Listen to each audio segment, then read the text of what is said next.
ఇవాళ మన రెసిపీ వచ్చేసేసి పల్లి బిస్కెట్స్. ఇవి తినడానికి చాలా టేస్టీగా ఉంటాయి అండ్ హెల్త్కి కూడా చాలా మంచిది. ఇందులో మనం ఎటువంటి మైదా కానీ బటర్ కానీ నెయ్యి కానీ ఏమీ యూజ్ చేయలేదు. అవి ఎలా చేయాలో చూద్దాం. ముందుగా బిస్కెట్స్ కోసం ఒక కప్పు పల్లీలు తీసుకొని వాటిని బాగా వేయించుకొని పొట్టు తీసి పెట్టుకోవాలి. ఇప్పుడు దీన్ని ఒక మిక్సీ జార్లోకి తీసుకొని బాగా మెత్తగా గ్రైండ్ చేసుకోవాలి. దానికోసం నేను ఇందులో ఒక 3 స్పూన్లు వాటర్ యాడ్ చేస్తున్నాను. మీరు కనుక గ్రైండ్ చేసేటప్పుడు వాటర్ క్వాంటిటీ సరిపోకపోతే చూసుకొని 1 లేదా 2 స్పూన్లు యాడ్ చేసుకొని బాగా మెత్తగా పేస్ట్ లాగా గ్రైండ్ చేసుకోవాలి.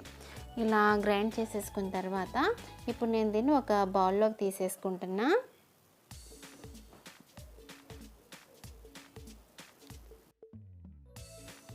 ఇప్పుడు ఇందులోకి ఒక పావు కప్పు గోధుమ పిండి యాడ్ చేసుకోవాలి. కావాలంటే మైదా పిండి అయినా తీసుకోవచ్చు. అండ్ అదే కప్పుతో మరొక పావు కప్పు పౌడర్ షుగర్ కూడా యాడ్ చేసుకోవాలి.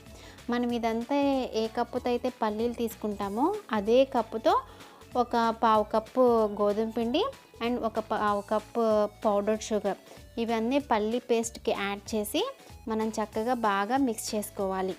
మనం పల్లీలు గ్రైండ్ చేసినప్పుడు సాఫ్ట్గా గ్రైండ్ చేసాం కదా, అందుకని అందులో నుంచి ఆయిల్ అనేది రిలీజ్ అవుతుంది అనమాట. ఈ పిండి కలపడానికి ఆ ఆయిల్ అనేది సరిపోతుంది. ఎక్సెస్గా మనం ఏమీ యాడ్ చేయనవసరం లేదు, వాటర్ కానీ ఏమీ.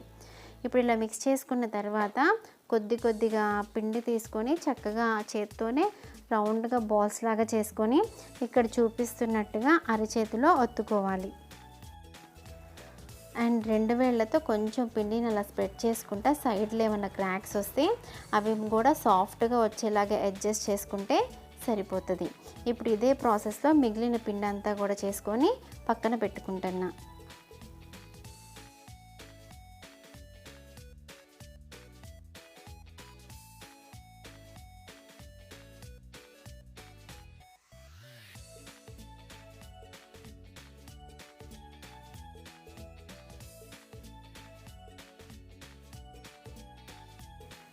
బిస్కెట్స్ అన్నీ ఇలా ప్రిపేర్ చేసేసుకున్న తర్వాత కొంచెం వేయించిన పల్లీలు తీసుకొని ఇక్కడ చూపిస్తున్నట్టుగా చిన్న పొలుకుల్లాగా దంచుకోవాలి. ఈ దంచుకున్న పొలుకులకి మనం రెడీ చేసుకున్న బిస్కెట్స్ ఉన్నాయి కదా, అవి పచ్చిగా ఉన్నప్పుడే ఈ పలుకులకి కనుక మనం అంటిస్తే ఏంటంటే అవి చక్కగా బిస్కెట్ మీద అంటుకుపోతాయి. అలా కాకుండా మనం పైన జల్లితే ఏంటంటే అవి ఊడిపోతాయి. ఇలా పచ్చి మీద అవి దానికి స్టిక్ అయిపోయి ఉంటాయి కదా, అందుకని అలా చేస్తున్నాను. ఇప్పుడు ఒక ఇడ్లీ ప్లేట్ తీసుకున్నాను. దాన్ని నేను ఆయిల్ కానీ నెయ్యి కానీ ఏమీ రాయలేదు. జస్ట్ ప్లేట్ అలా తీసుకొని నేను ప్రిపేర్ చేసుకున్న బిస్కెట్స్ని దాని మీద పెట్టేసుకుంటున్నా.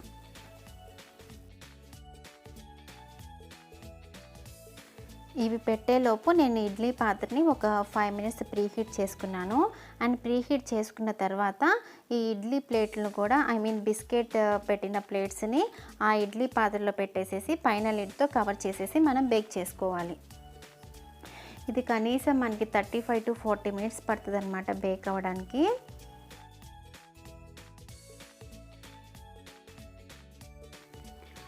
ఒక 40 మినిట్స్ తర్వాత చూస్తే మన బిస్కెట్స్ అనేవి కంప్లీట్గా బేక్ అయిపోయినాయి. అండ్ ప్లేట్కి కూడా చక్కగా అంటుకోకుండా వచ్చేస్తున్నాయి చూడండి. అంతే, చాలా సింపుల్గా ఈజీగా మన పల్లి బిస్కెట్స్ అనేవి రెడీ అయిపోయినాయి. ఇవి టేస్ట్ కూడా చాలా బాగుంటాయి అండ్ పిల్లలు కూడా ఎంతో ఇష్టంగా తింటారు అండ్ హెల్త్కి కూడా చాలా మంచిది. ఈ వీడియో కనుక మీకు నచ్చినట్లయితే లైక్ చేయండి, షేర్ చేయండి అండ్ నా ఛానల్ ఎవరైనా ఫస్ట్ టైం చూస్తుంటే కనుక తప్పకుండా సబ్స్క్రైబ్ చేయండి. Thank you.